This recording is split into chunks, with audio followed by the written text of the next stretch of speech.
Let's see Marina's cake. I'm getting out of the way. Okay, let's see Marina's cake. And after hundreds of hours in the kitchen, the result? A magnificent multi-tiered cake decorated with thousands of handmade edible sugar flowers and sugar beads and accented with caramel apple truffles. The beginning of wedding cakes evolved from England, where people used to bring fruit and nut cakes as almost a gift to the couple. People, I believe, used to just think wedding cakes is something they had to have, and now it's an element that people really get excited about. I think the main reason for that is the exposure they've gotten on TV. It used to be just bridal magazines, and celebrity weddings were really the only new source of information for wedding cakes. But that has definitely changed. I bake one day, put the cakes together on a second day, and then start decorating on day 3. I am, in some strange way, using my previous careers. Fashion and theater are really, great sources of inspiration to me, and always just kind of looking for visual cues that are going to personalize something specifically for a couple that I can use as inspiration to translate into a cake design. One of my most favorite cakes ever that I got to design was for Keegan Gerhardt and Lisa Daly. Keegan is the host of Food Network Challenge, and he asked me to make a wedding cake for him, and his wedding was in the Hill Country in Texas. The way I design my cakes is that the majority of the work, if not all of it, is done in the kitchen prior to delivery. That's mainly so the cake can get there just within the hour prior to guests entering the room, so it's out of refrigeration for the least amount of time necessary. You have to take into account, once guests enter the room, it's still going to be a few hours on display before the cake's even cut or looked at. So to try and minimize that lead time is ideal.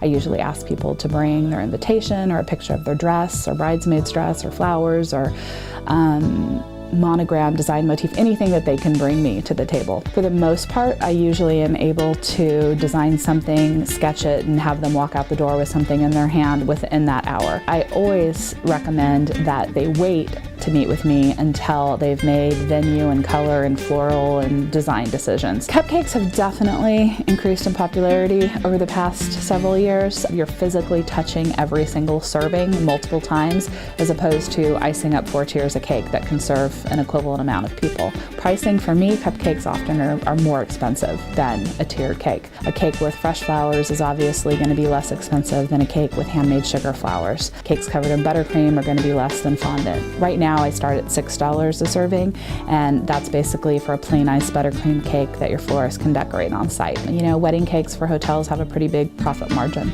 It's an easy way for them to make money. It's rare that they have a pastry chef who is able to pull off something that is comparable to a cake designer. What sets a cake designer apart is the artistic side. Cake toppers have definitely changed. It's pretty rare that you see a bride and groom on top of a cake anymore. More contemporary toppers now, consistently I see monograms, rhinestone monograms, but more so than anything, people just opt for flowers on top of the cake.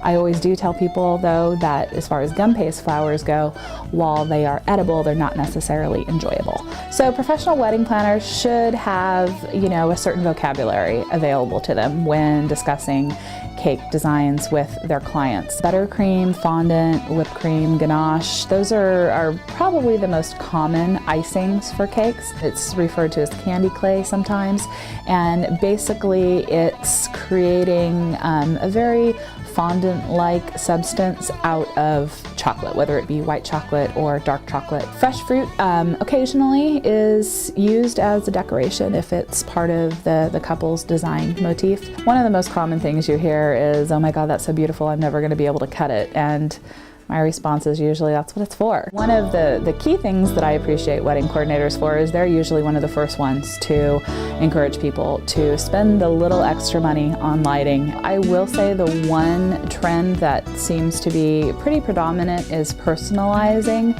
a cake to a couple's wedding. So whether that be using the dress as inspiration or the venue, lots of ruching and embroidery, lace work. can be replicated in either fondant or gum paste, lots of royal icing piping. One thing that can be really helpful when working with a wedding coordinator is to have one point of contact. They need to understand that all communication is going through that wedding coordinator. One of the big components for me that I appreciate is knowing a couple's budget in advance. I think that's an area that a wedding coordinator is, a great buffer, and it allows the couple not to have to discuss it directly with the vendor. I personally think for anything over 150, that's a great way to go. There's always ways to kind of manipulate a budget. That's why it's helpful to kind of know it in advance.